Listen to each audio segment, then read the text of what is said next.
Okay. हरे कृष्णा। ओम नमो भगवते वासुदेवाय। ओम नमो ओम भगवते भगवते वासुदेवाय। वासुदेवाय। ओम नमो भगवते वासुदेवाय। ओम ओम नमो नमो भगवते भगवते वासुदेवाय। वासुदेवाय। ओम नमो भगवते वासुदेवाय। ओम ओम नमो नमो भगवते वासुदेवाय। वासुदेवाय।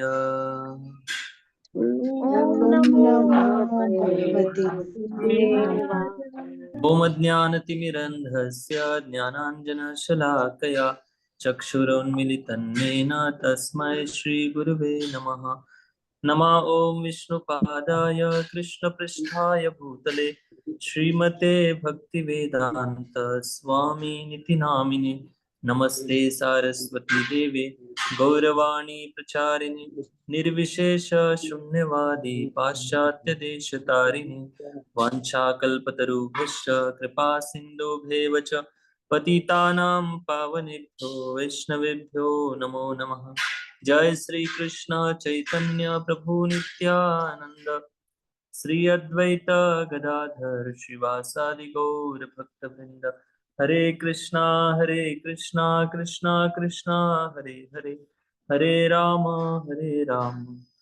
राम राम हरे हरे। ओके, हरे कृष्णा। सभी भक्तों का स्वागत है आज के श्रीमद् भागवतम क्लास में। तो कल हम चर्चा श्रीमद् भागवतम के पहले स्कंद दूसरे अध्याय की चर्चा कर रहे थे, और कुछ जो लास्ट वाले श्लोक है उनमें हम चर्चा इस प्रकार से चल रही थी कि कैसे भगवान विष्णु भगवान ही तीन विष्णु के रूप में आते हैं, उनकी चर्चा की। उसके बाद भगवान इस संसार में जो इसके पहले जो सूत गोस्वामी को शौनक आदि ऋषियों ने प्रश्न पूछा था, तीसरा प्रश्न, भगवान के अवतार का प्रयोजन क्या है, प्रकट क्यों होते हैं भगवान, तो इसका उत्तर देते हैं लीला अवतार लेकर सारे जीवों पर जो विशेषता सतोगुणी लोग हैं, जो विशुद्ध सत्व में रहते हैं, उनका पालन पोषण करने के लिए भगवान अवतार लेते हैं। थोड़ा सा कल जो लोग क्लास में होंगे उनको समझ में आया होगा। भगवान दो प्रकार से पालन पोषण करते हैं। एक परमात्मा के रूप में पूरी सृष्टि के जीवों का भरण पोषण करते हैं, खाने पीने की व्यवस्था करते हैं, जो भी जीवन आवश्यक वस्तु होती है भगवान के द्वारा प्रोवाइड होती है। लेकिन जो विशुद्ध सत्व में स्थित है, इसका मतलब जो भगवान के भक्त है, वो उनका पालन पोषण भगवान एक अलग तरीके से करते हैं। क्या है वो अलग तरीका, क्या है, कौन सा तरीका है? वो है भगवान स्वयं इस भौतिक संसार में जब अवतार लेते हैं, वो अवतार की लीला कथा सुनने के बाद भक्तों का पोषण होता है, उनकी संतुष्टि होती है, उनको आनंद मिलता है, उनको प्रसन्नता होती है। तो इस प्रकार से भगवान भक्तों का पोषण करते हैं, ठीक है ना। तो भक्तों के लिए खाने पीने से भी ज्यादा भगवान के नाम, भगवान के गुण, भगवान की लीला, इनमें ज्यादा रुचि अक्सर होनी चाहिए, होती है। इसलिए भगवान अवतार लेते हैं और अपनी जो लीलाएं हैं, लीला करके जो भक्ति करने वाले लोग हैं उनके लिए एक आनंद का और सुख का एक साधन बन जाता है भगवान की लीला श्रवण करना, भगवान की कथा श्रवण करना। ये बात है, ठीक है ना। तो भक्त लोगों का इसलिए इस प्रकार से पालन पोषण होता है कि जब एक दिन भले हम बिना भोजन किए रह सकते हैं, लेकिन एक दिन हम बिना जप किए नहीं रह सकते। तो ये भाव भक्तों का होता है। इसलिए भगवान के भक्तों का पोषण भगवान इस प्रकार से करते हैं, आध्यात्मिक पोषण से उनका पोषण होता है। तो यहाँ पर दूसरा अध्याय समाप्त होता है, और यही दूसरे अध्याय का जो लास्ट वाला श्लोक है, इसमें जो बताया गया कि भगवान क्यों प्रकट होते हैं, बस एक श्लोक में बताया गया। उसके बाद फिर तीसरा अध्याय शुरू हो जाता है। तीसरा अध्याय जब शुरू होता है, तीसरे अध्याय में, तीसरे अध्याय का शीर्षक है सारे अवतारों के जो स्रोत है भगवान श्री कृष्ण है, अवतारी श्री कृष्ण। तो अभी लिंक इस प्रकार से है कि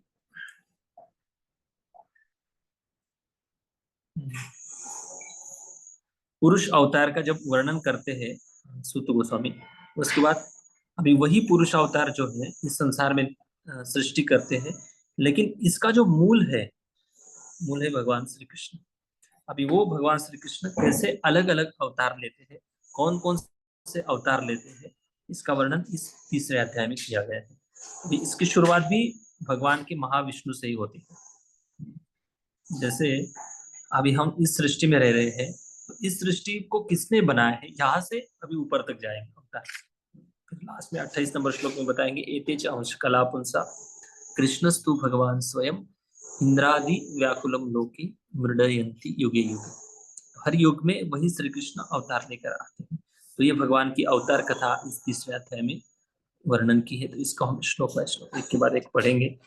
तो जो हमने पिछले क्लास में जो सुना था, शायद वही अवतारों का वर्णन फिर से रिपीट कर रहे सुद गोस्वामी। पहले 5 श्लोकों में पुरुष अवतार जो है उनका वर्णन आता है। पुरुष अवतार क्या है? भगवान की विशेषता 6 अवतार माने जाते हैं। बताइए कौन कौन से, किसी को याद है? एक है लीला अवतार, दूसरे पुरुष लीला अवतार, अवतार, गुण अवतार, परशावतार, मनवंतर अवतार, अवतार। शक्त्यावेश अवतार। ऐसे कितने हुए? गुण अवतार, लीला अवतार, मनवंतर अवतार, शक्त्यावेश अवतार, पुरुष। एक मिनट, हो गए ना 6? 5 हुए प्रभु जी, एक रह गया। पुरुष अवतार, एक पुरुष अवतार। पुरुष अवतार।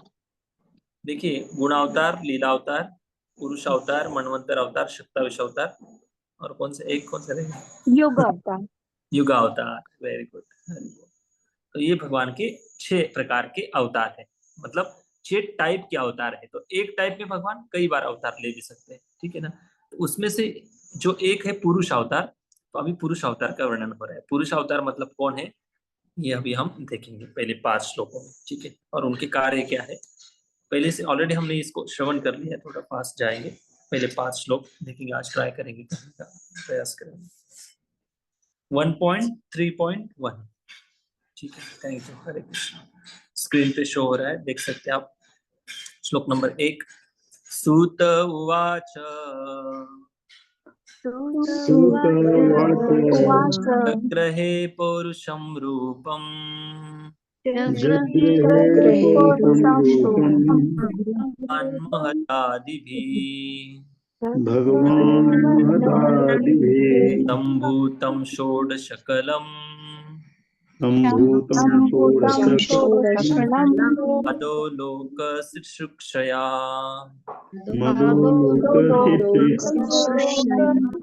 हाँ, सूत जी ने कहा, सृष्टि के प्रारंभ में भगवान ने सर्वप्रथम विराट पुरुष अवतार के रूप में अपना विस्तार किया और भौतिक सृजन के लिए सारी सामग्री प्रकट की।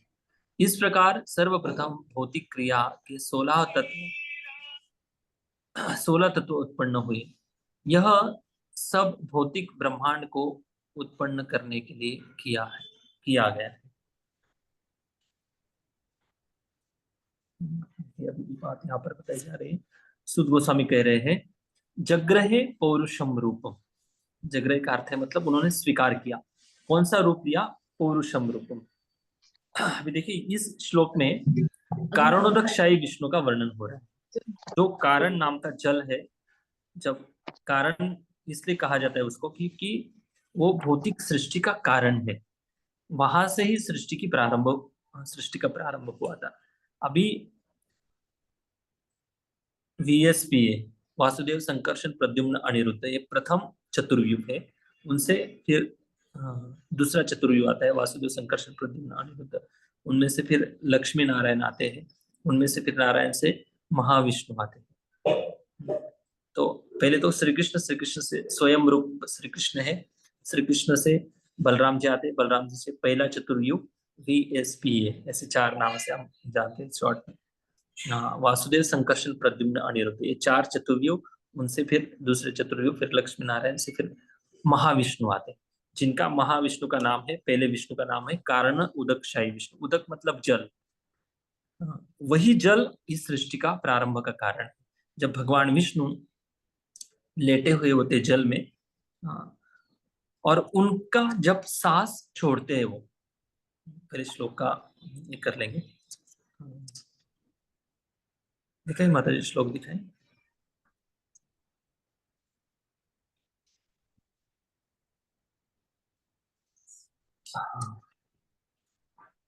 राधे श्याम, हरे कृष्ण हरे कृष्ण।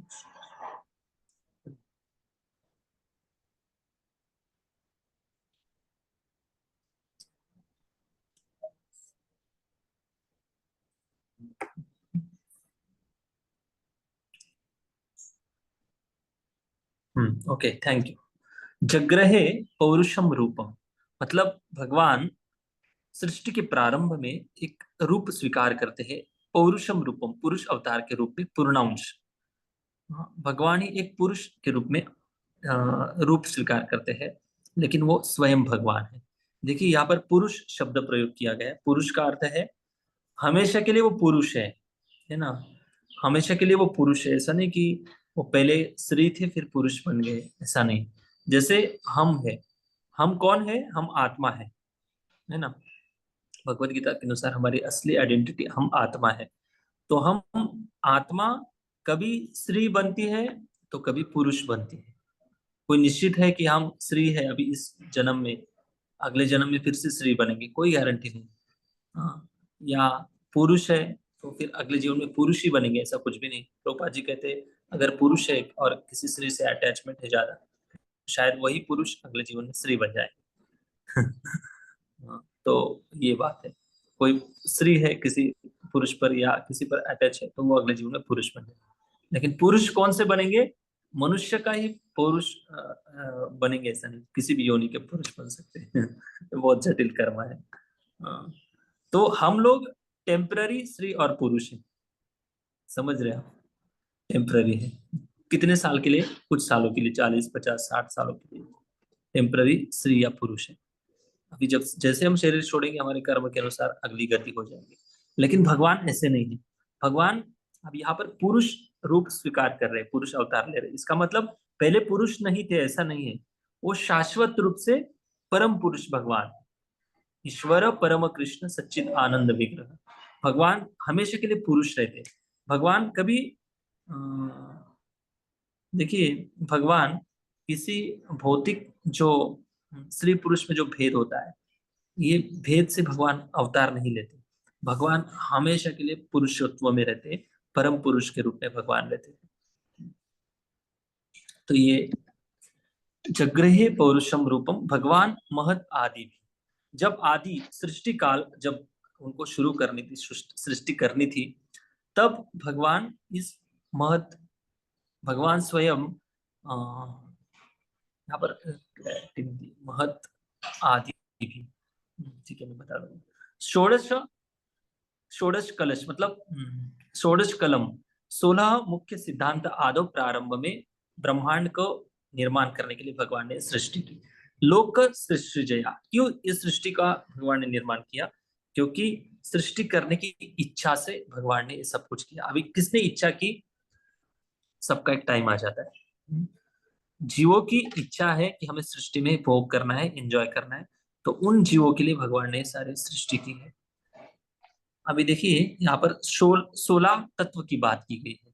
जब भगवान कारण जल में पुरुष अवतार लेते हैं महाविष्णु के रूप में, उसके बाद जब भगवान सांस छोड़ते हैं, भगवान जैसे हम सांस लेते सांस छोड़ते, तो भगवान के हर एक रोम छिद्रों से एक एक ब्रह्मांड निकलता है। देखो ये कैसे जादू है। एक ब्रह्मांड, जो हम इस ब्रह्मांड को देख पाते, घर के बाहर निकल के देख लेना कभी। ये ब्रह्मांड का बस हमें तो कुछ बहुत मर्यादा है आंखों में, कुछ दूरी तक ही हम सुन पाते, कुछ दूरी तक का ही देख पाते। लेकिन ये ब्रह्मांड बहुत विशाल है। इसका डायमीटर कितना है, क्या है, भागवत की 5th कैंटो में देख लेना, बहुत विस्तारित वर्णन है कि ये जो ब्रह्मांड है भगवान के रोम छिद्रों से निकलते। और कितने निकलते ब्रह्मांड? अनंत कोटि ब्रह्मांड, अनंत अनंत ऐसे ब्रह्मांड निकलते, अनलिमिटेड, कोई गिन नहीं सकता। तो इतने सारे ब्रह्मांड निकलते हैं। तो कैसे निकलते हैं? केवल भगवान जब सांस छोड़ते हैं तब ब्रह्मांड निकलते हैं। जब श्वास अंदर लेंगे तब सारे ब्रह्मांड हरि बोल प्रलय हो जाएगा। तो ये बात कारुणाध्यक्ष विष्णु की, ये बात, हाँ, ये काम है उनके। तो 16 तत्व की बात यहाँ पर हो रही है। 16 तत्व में कौन कौन से तत्व आते हैं? 5 ज्ञानेन्द्रिया। ज्ञानेन्द्रिया ये है कान, नाक, आंख, जीवा और त्वचा, स्किन। 5 ज्ञानेंद्रियां है और 5 कर्मेंद्रियां है। हाथ, पैर और क्या है, मुंह, हाँ इससे भी कर्म होता है, जनेंद्रिय और गुदा, ऐसे 5 कर्मेंद्रिय है। 5 और 5 कितने हो गए, 10 हो गए। और 5 पंच महाभूत, पृथ्वी, जल, अग्नि, वायु और आकाश, ये 5 पंच महाभूत, ये टोटल हो गए 15, और 16वां है मन। ऐसे मिलाकर 16 तत्वों से ये सृष्टि का, 16 तत्व से पहले शुरुआत में सृष्टि होती है। अभी इसके पहले 2 शब्दों का मैं थोड़ा विस्तारित बता देता हूँ, इसके पहले नहीं बताया। आपने सुना होगा जब ये टॉपिक आता है तब 2 शब्द हमेशा डिस्कशन होता है, एक है प्रधान और दूसरा है महत तत्व। बहुत ज्यादा टेक्निकल हो जाएगा, और इसको बहुत आसान अगर समझना है तो कभी देखेंगे हम फ्यूचर में एक बोर्ड पर, मैं पूरा अच्छे से लिख कर बताऊंगा, और उसमें क्वेश्चन आंसर भी बहुत सारे हो सकते हैं, और भी क्लैरिटी आ जाएगी। तो सबसे पहले प्रधान होता है। प्रधान का अर्थ ये है कि भगवान की ऐसी शक्ति है, भगवान के इसमें, कि जो भी सृष्टि को निर्माण करने के लिए जो जो चीजें लगती है, अभी जो मैंने कितने तत्व की बात की, 16 तत्व की बात की, ये 16 तत्व को जब सुप्त अवस्था में रहते, सुप्त अवस्था में मतलब समझो कोई बहुत बड़ा वृक्ष है, और वृक्ष का जो बीज होता है, वो बीज अभी तक उसको जमीन में बोया नहीं, बस सूक्ष्म अवस्था में देखो, बहुत बड़ा वट वृक्ष है। वट का वृक्ष कितना होता है, बहुत बड़ा होता है, बरगद का वृक्ष, लेकिन उसका बीज कितना होता है, बहुत छोटा सा होता है, अभी हमारे हाथ में समझो, उसको हमने जमीन में बोया नहीं, तो उसके अंदर वृक्ष उगाने की क्षमता है क्या, नहीं है, उस बीज के अंदर है। कब है, जब उसको पोषक वातावरण मिल जाएगा, एक मिट्टी मिल जाएगी, पानी मिल जाएगा, हवा मिल जाएगी, तो वृक्ष बन जाएगा। लेकिन अभी बीज क्या है, सुप्त अवस्था में। तो वैसे ही प्रधान नाम का एक तत्व है, तो प्रधान तत्व में सृष्टि निर्मित के लिए जो जो चीजें लगती है, वो चीजें सारी सुप्त अवस्था में रहती है। समझ गए आप, मैं आगे बढ़ सकता हूँ। ओके, तो सुप्त अवस्था में पहले ये चीजें रहती, और जब ये सुप्त अवस्था में चीजें रहती है, जब भगवान कारणोदक विष्णु के रूप में प्रकट होते हैं, और इन तत्वों पर ब्रह्मांड निकलते पहले, और ब्रह्मांड के अंदर ये सुप्त अवस्था में सारी चीजें आ जाती है। और जैसे ही भगवान इस सृष्टि पर, पूरी सृष्टि पर जब अपना ग्लांस डालते हैं, क्या बोलते हैं उसको, दृष्टिक्षेप डालते हैं, नजर डालते हैं भगवान, तो सृष्टि गर्भवती हो जाती है। इसे मतलब सृष्टि में ये सारे एलिमेंट्स अंदर चले जाते हैं, ये तत्व सारे चले जाते हैं, 16 तत्व विशेषता। तो और भी आगे बताऊंगा, और भी 24 तत्व है आगे जाकर, कैसे वो बनते हैं देखेंगे। अभी तक तो 16 की बात हो रही, 16 तत्व एक्टिव करते हैं भगवान दृष्टि डालकर, तब जाकर ये महत तत्व बन जाता है। पहले क्या था, सुप्तावस्था में प्रधान, और जब भगवान दृष्टि डालते तब महत तत्व बन जाता है। जैसे महत तत्व बन जाता है तो सृष्टि एक्टिव हो जाती है, और जब एक्टिव कैसी होती है, फिर आगे जाकर 3 गुणों का प्रभाव, माया को सेवा दे देते भगवान, 3 गुणों का प्रभाव आ जाता है सृष्टि पर। 3 गुणों के प्रभाव से सृष्टि हमेशा एक्टिव रहती है। तो ये महत तत्व है, और ये महत तत्व जो है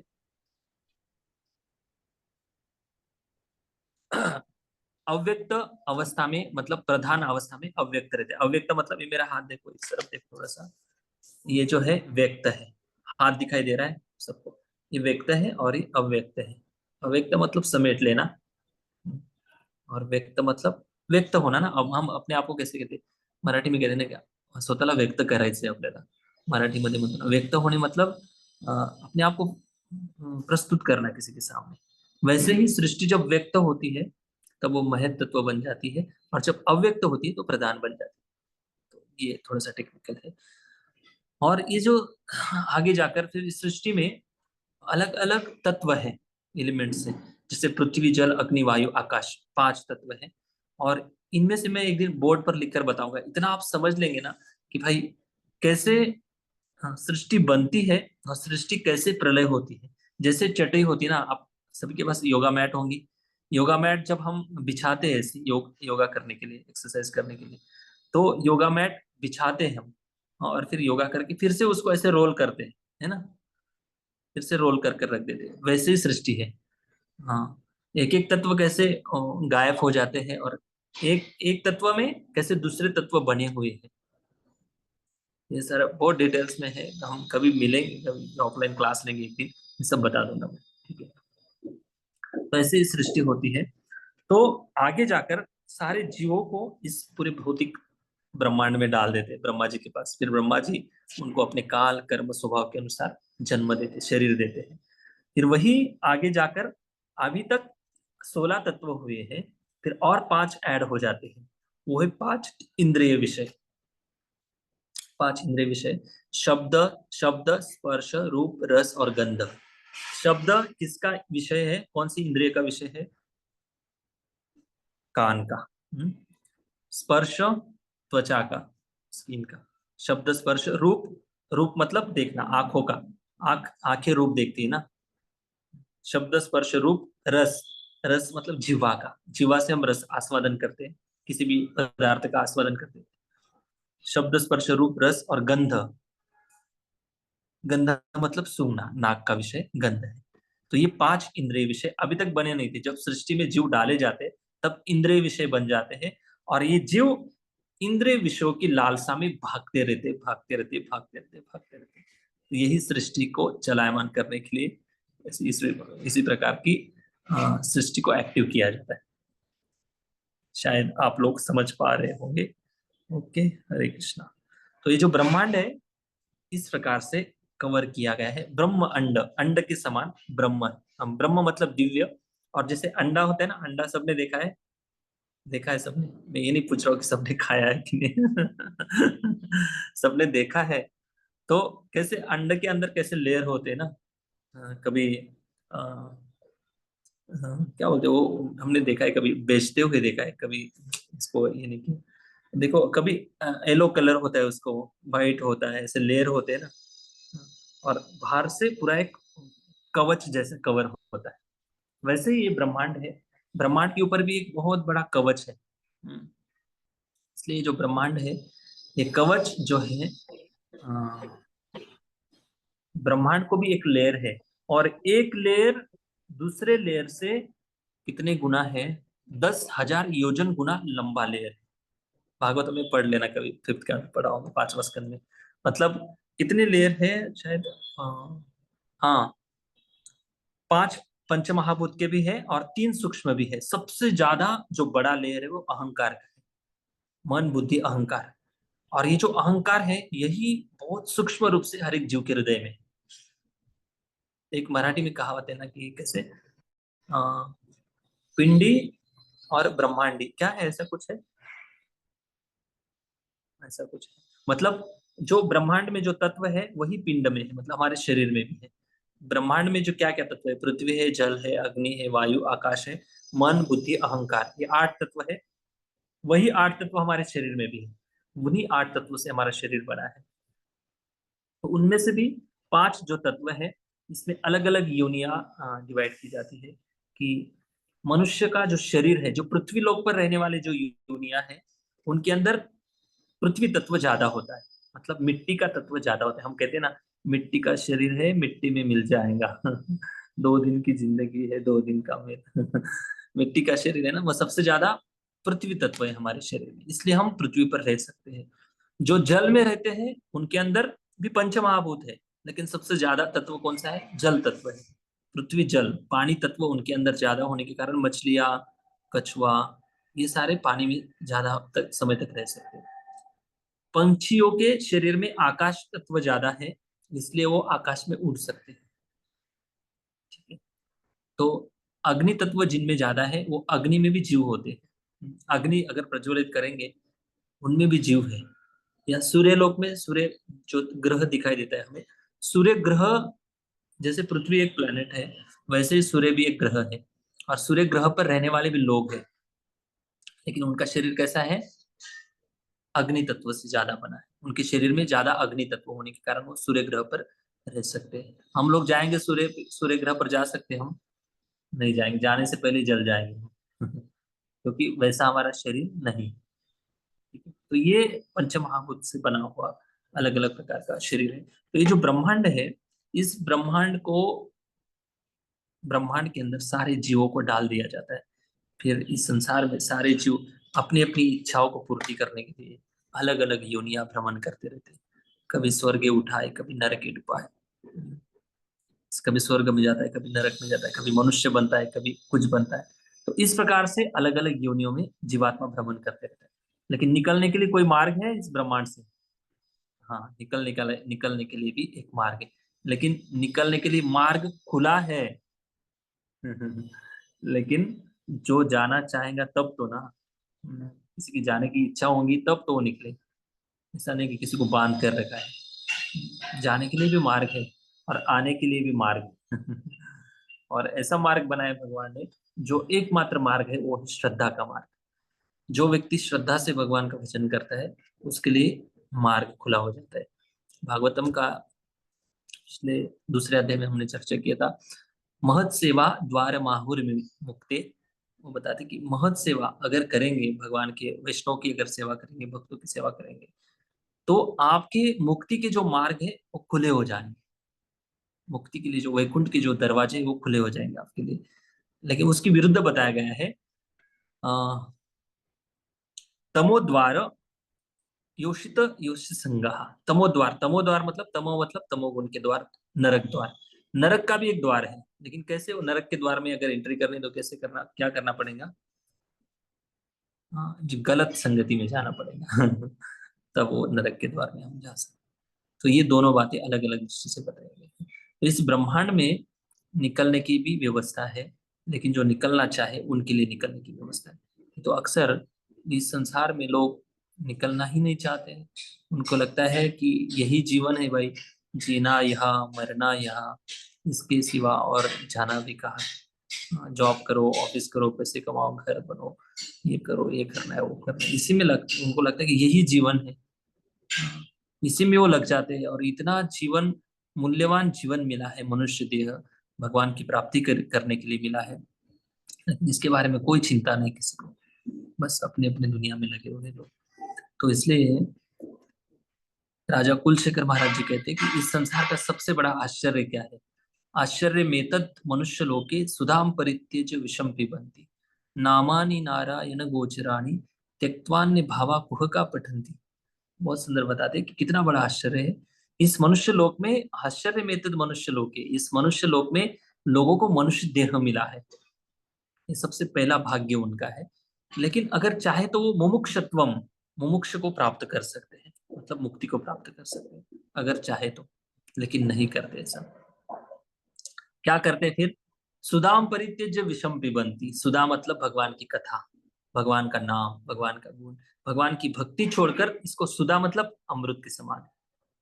सुधाम परित्यज्य, परित्यज्य मतलब त्याग कर देते हैं, स्वीकार नहीं करते हरि कथा को, हरि नाम को।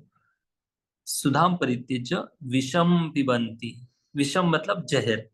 जो जहर, ऐसा जहर पी रहे हैं लोग जो हमारी आत्मा की उन्नति को मार रहा है, मतलब उसको, खुद को ही वो अपने आप को मार रहा है।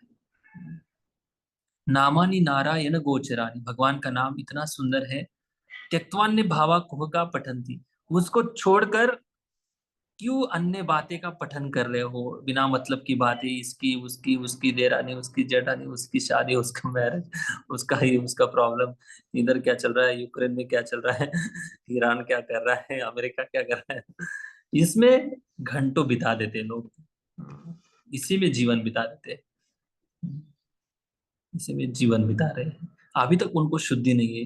देखिए सोसाइटी के बाहर 5, 5:30, 6 बजे कैसे लोग एक साथ जमते, इकट्ठा होते हैं और टाइम पास करते, इधर उधर की बातें करते हैं, न्यूज़पेपर पढ़ते हैं और पक्का गप्पा।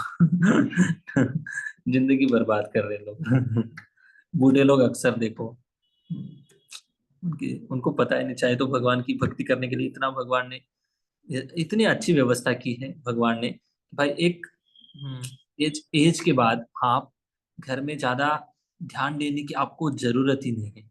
क्यों? क्योंकि आपकी वैल्यू कम हो जाती, घर में ध्यान ही मत दो, ऐसी व्यवस्था ही भगवान ने कर रखी है। बूढ़े लोगों को कोई भाव देता है घर में? कोई भाव नहीं देता। इसका मतलब क्या है? ये प्रकृति ऐसी डिजाइन की गई है कि आप ज्यादा से ज्यादा हरि की भक्ति करो। जितनी आप हरि की भक्ति करेंगे, ज्यादा उम्र में, अगर उम्र बढ़ गई रिटायरमेंट के बाद, उतनी ज्यादा आपकी वैल्यू भी बढ़ जाएगी। तो लेकिन बूढ़े लोग तो अक्सर अपने जिम्मेदारी निभाकर संसार से तो निवृत्त हो जाते हैं, लेकिन संसार की बातें करते रहते हैं। चलो कोई बात नहीं, लेकिन मैं बताना ये चाहता था कि ये जो ब्रह्मांड है, इस ब्रह्मांड से निकलने की भी भगवान ने व्यवस्था की है। तो पहले श्लोक में कारणोदक्षय विष्णु का वर्णन हो रहा है, ठीक है। तो ये इस प्रकार से कारणोदक्षय विष्णु महत पहले पुरुष अवतार के रूप में अवतार लेते हैं। तात्पर्य पढ़ेंगे जी, प्रभु जी पढ़िए।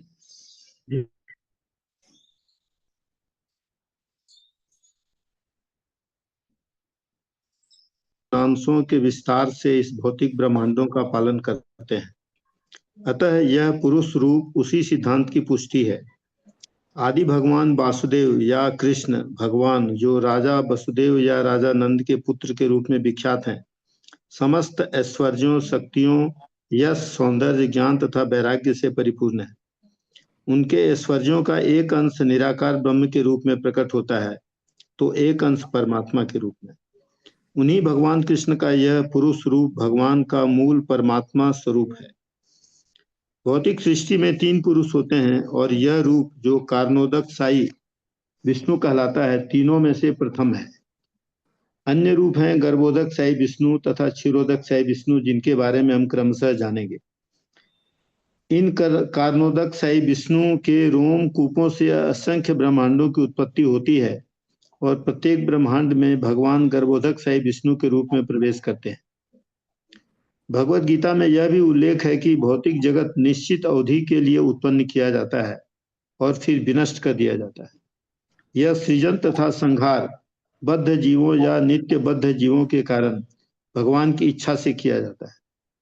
नित्य बद्ध जीवों में वैयक्तिक भाव या अहंकार होता है, जो उन्हें इंद्रिय भोग का आदेश देता है, क्योंकि स्वाभाविक रूप से उन्हें ये भोग नहीं मिल सकते। भगवान ही एकमात्र भोक्ता हैं और शेष सब भोग्य है। जीव पराधीन भोक्ता है, लेकिन नित्यबद्ध जीव इस भौतिक अवस्था को भूल जाने के कारण ही भोग की दृढ़ इच्छा करता है। बद्ध जीवों को भौतिक जगत में पदार्थ को भोगने का अवसर दिया जाता है, किंतु इसके साथ ही साथ उन्हें अपना वास्तविक स्वरूप समझने का अवसर भी प्रदान किया जाता है। जो जीव इतने भाग्यशाली होते हैं कि भौतिक संसार में अनेकानेक जन्मों के बाद इस सत्य को ग्रहण करके वासुदेव के चरण कमलों की शरण में जाते हैं, वे नित्य मुक्त जीवों के साथ भगवान के धाम में प्रवेश करने के अधिकारी होते हैं। इसके पश्चात ऐसे भाग्यशाली जीवों को समय समय पर सृजित इस भौतिक सृष्टि में आने की आवश्यकता नहीं पड़ती, किंतु जो जीव स्वाभाविक सत्य को ग्रहण नहीं कर पाते, वे इस सृष्टि के प्रलय के समय महत तत्व में पुनः मिल जाते हैं। जब पुनः सृष्टि होती है तो यह महत तत्व पुनः उन्मुक्त होता है। इस महत तत्व में भौतिक प्रकृति की सारी सामग्री विद्यमान होती है, जिनमें बद्ध जीव भी सम्मिलित रहते हैं।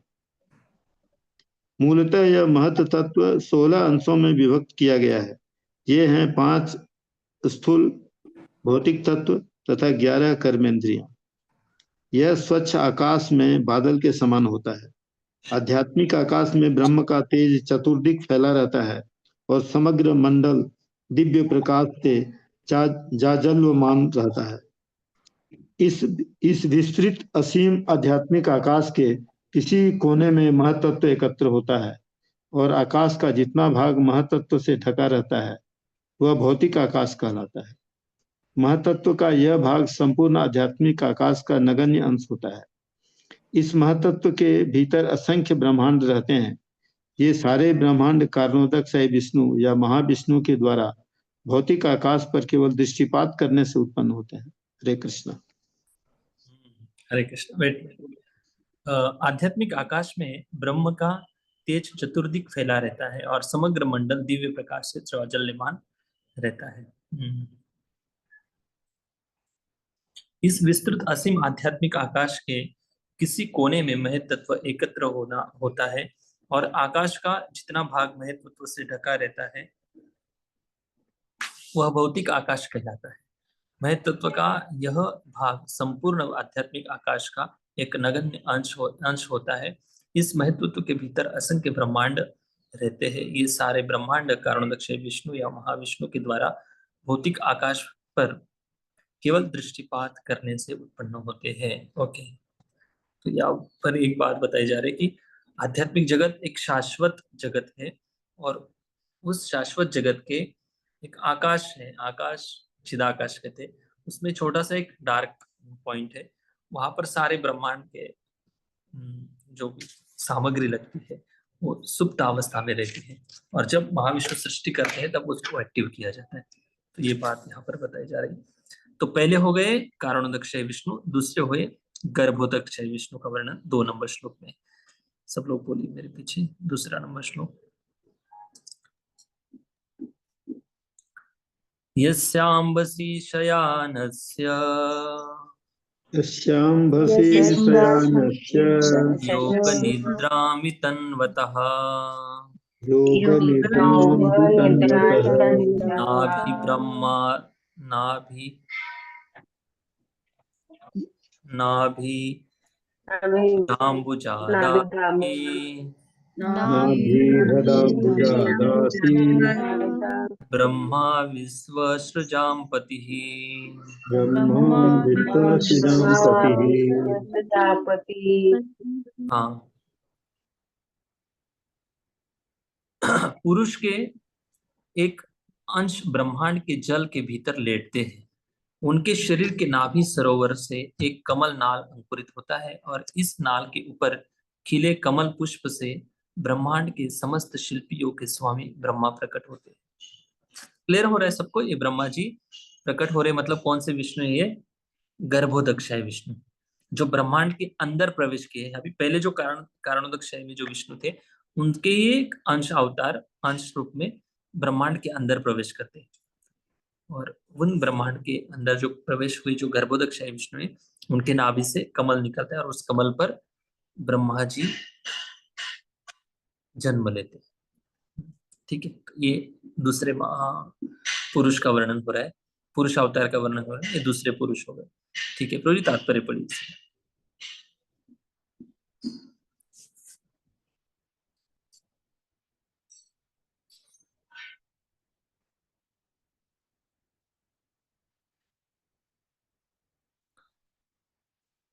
प्रभु जी हरे कृष्णा, आपके पास भागवतम है ना? हाँ जी, हाँ प्रभु जी। हाँ पढ़ी। ये तात्पर्य पढ़ूं क्या? हाँ, दूसरे का तात्पर्य पढ़िए, सीधा तात्पर्य। प्रथम पुरुष कारणोदक्षय विष्णु हैं। उनकी त्वचा के छिद्रों से असंख्य ब्रह्मांड उत्पन्न होते हैं और यह पुरुष इन प्रत्येक ब्रह्मांडों में गर्भोदक्षय विष्णु के रूप में प्रवेश कर जाते हैं। वे आधे ब्रह्मांड में लेटे हुए हैं जो उनके शरीर के जल से भर जाता है। इन गर्भोदक्षय विष्णु की नाभि से एक कमल नाल निकलता है जो ब्रह्मा का जन्म स्थल है। ब्रह्मा जी समस्त जीवों के पिता हैं और ब्रह्मांड की सुघड़ अभिकल्पना तथा संचालन में लगे समस्त देवता रूप शिल्पियों के स्वामी हैं। इस कमल नाल के भीतर ग्रह मंडल के 14 लोक हैं, जिनमें से पृथ्वी ग्रह तथा वैसे ही अन्य ग्रह मध्य में स्थित हैं। इसके ऊपर की ओर उत्तम ग्रह मंडल है और सबसे ऊपरी लोक ब्रह्मलोक या सत्यलोक कहलाता है। पृथ्वी ग्रह मंडल के नीचे की ओर 7 अधोलोक हैं, जिनमें असुर तथा अन्य ऐसे ही भौतिकतावादी जीव निवास करते हैं। गर्भोदक्षय विष्णु से क्षीरोदक्षय विष्णु का विस्तार होता है, जो समस्त जीवों के सामूहिक परमात्मा है। वे हरि कहलाते हैं और उन्हीं से ब्रह्मांड के सारे अवतारों का विस्तार होता है। अतएव निष्कर्ष यह निकला कि पुरुष अवतार तीनों रूपों में प्रकट होते हैं। पहले कारणोदक्षय विष्णु है जो महत्त्व में समग्र भौतिक तत्वों को उत्पन्न करते हैं।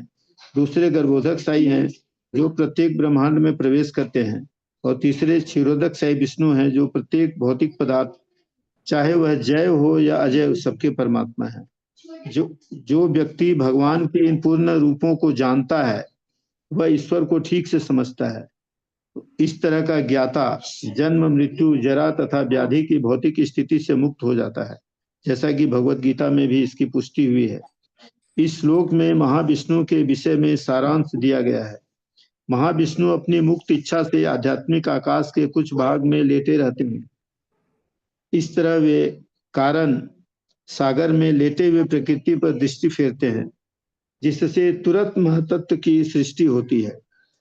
इस प्रकार से भगवान की शक्ति से विद्युत उन्मेषित होकर प्रकृति अनेक ब्रह्मांडों को जन्म देती है। जिस प्रकार समय आने पर वृक्ष में असंख्य फल लग जाते हैं। वृक्ष का बीज बोने वाला किसान होता है और समय पाकर वृक्ष या लता में अनेक फल प्रकट होते हैं। कोई भी घटना किसी कारण के बिना नहीं घटती, इसीलिए कारण सागर कारणात्मक कहलाता है। बिल्ली घुस गई है। हमें मूर्खतावश सृष्टि के नास्तिकतावादी सिद्धांत को स्वीकार नहीं करना चाहिए। भगवत गीता में नास्तिकों का वर्णन हुआ है।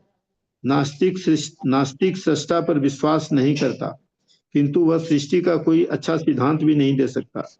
भौतिक प्रकृति में पुरुष के बिना सृजन करने की शक्ति नहीं है। जिस प्रकार की प्रकृति अर्थात स्त्री पुरुष के बिना अर्थात नर से संबंध स्थापित किए बिना शिशु उत्पन्न नहीं कर सकती।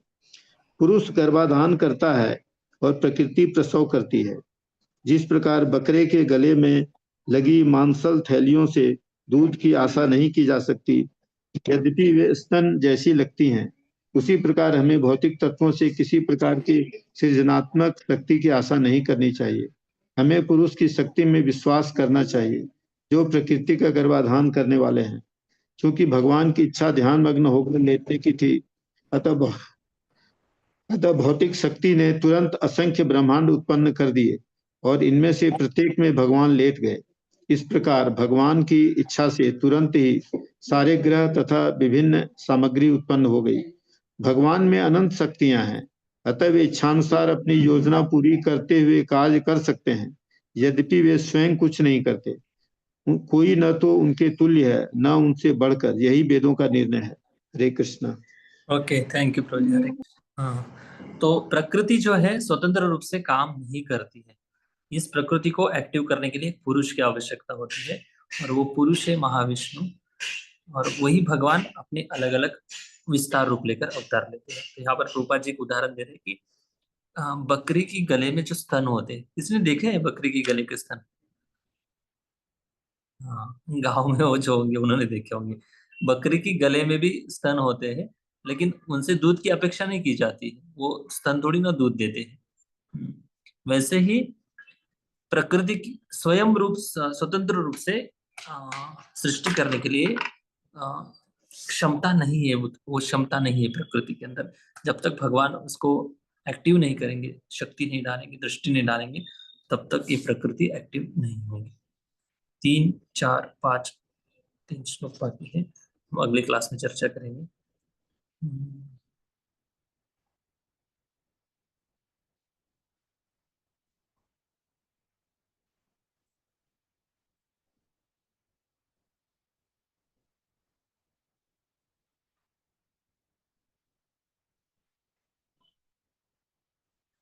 बस पढ़ना है, ऑलरेडी हमने चर्चा कर लिया इस टॉपिक पर, कर लेंगे। चलो तीसरा श्लोक, दूसरा हो गया ना प्रभु जी? जी प्रभु जी, दूसरा हो हाँ, गया। तीसरा 3 नंबर श्लोक पढ़ लेंगे। चलो। यस्यावयव संस्थाने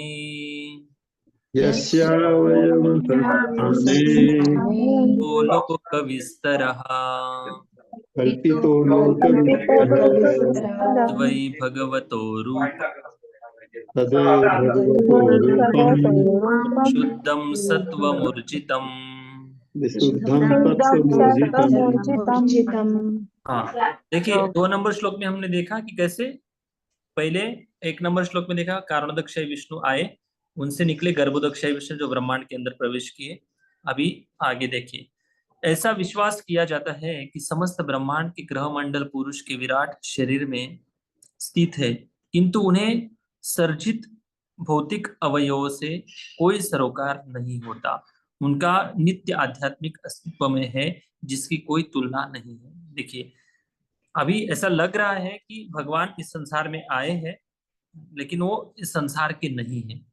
ये बात यहाँ पर बता रहे हैं। सारे भौतिक ब्रह्मांड जो है भगवान के विराट पुरुष में स्थित है, किंतु उन्हें सर्जित भौतिक अवयवों से कोई सरोकार नहीं है। अभी देखिए, इस ब्रह्मांड की तुलना एक भगवान के एक विराट रूप से की गई है। तो विराट रूप जो है, हमेशा ध्यान में रखिए, विराट रूप आध्यात्मिक नहीं है। विराट रूप भौतिक ब्रह्मांड जो है, इस ब्रह्मांड की तुलना भगवान के एक रूप से की गई है। सत्यलोक जो है, ऊपर के लोग भगवान की मुखारविंद के समान है, और नीचे के जो पाताल लोक है, पाताल लोक भगवान के चरण के समान है। क्या वैसे भगवान के चरण है, या सत्यलोक के जैसा भगवान का रूप है, ये है? नहीं, ऐसा नहीं। तो ये जो तुलना की जाती है विराट रूप की, विराट रूप की तुलना इसलिए की जाती है क्योंकि ये जो ब्रह्मांड है भगवान से आया हुआ है, और इस ब्रह्मांड को हमें भगवत भावना की दृष्टि से देखना है। इसको कभी भी किसी भी सृष्टि को जब हम देखते हैं तो भगवान का स्मरण होना चाहिए। जो नदियां है भगवान की नसें हैं, मतलब हम प्रकृति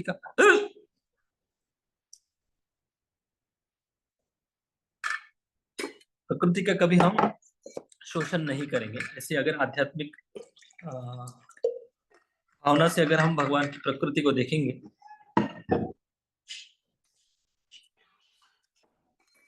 तो कभी प्रकृति का हम शोषण नहीं करेंगे। तो ये भाव है, इसलिए इस विराट रूप को भगवान की दृष्टि से हम देखना है, भगवान के रूप के समान देखना है।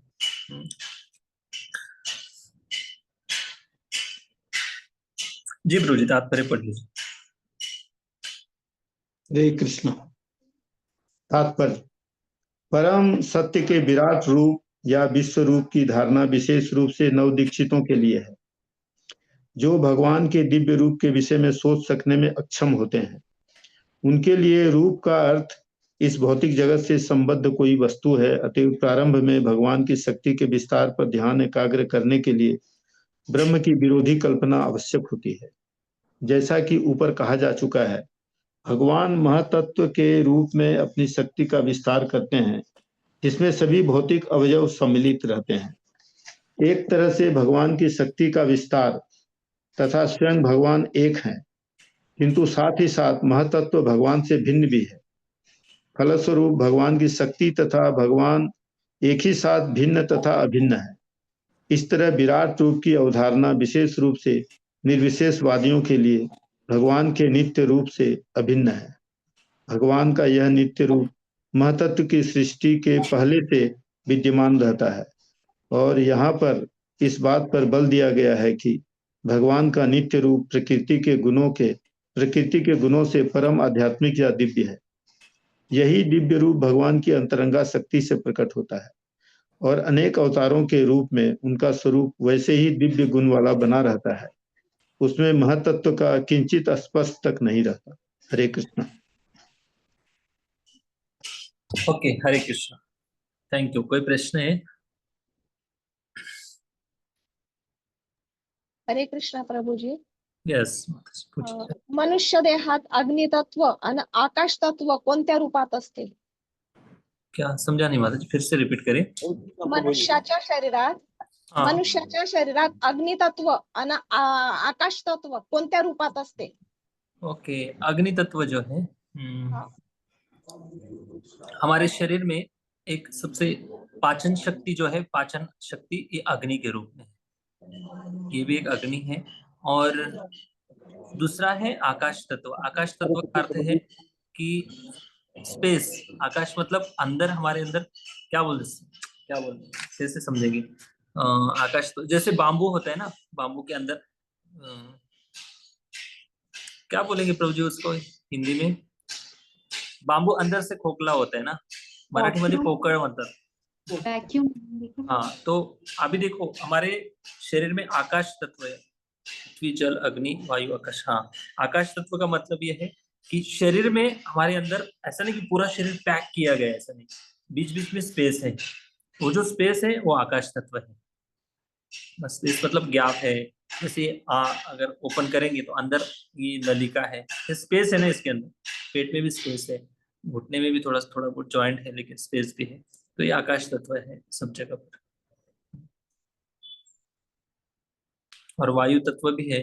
वायु तत्व सांस ले रहे हैं हम, हवा जा रही है अंदर, और ये जो हो रहा है ना मूवमेंट पूरा बॉडी ऐसी, ये वायु तत्व के कारण हो रही है। अच्छा, ऐसे ऐसे नहीं हो रही है तो अर्धांग वायु बोलते हैं किसी बीमारी को। अगर किसी के बॉडी क्या बोलते हैं उसको, पैरालिसिस हो जाता है, उसको वायु की बीमारी हो जाती है। तो ये तत्व हमारे शरीर में है, ठीक है। लेकिन सबसे ज्यादा है मिट्टी। Thank you. मिट्टी का तत्व सबसे ज्यादा है। और कोई प्रश्न है किसी में?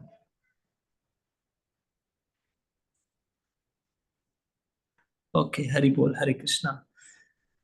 सोमवार से फिर क्लास अगली चर्चा करेंगे। जय श्री प्रभुपाद की जय। ग्रंथराज श्रीमद् भागवतम महापुराण की जय। जय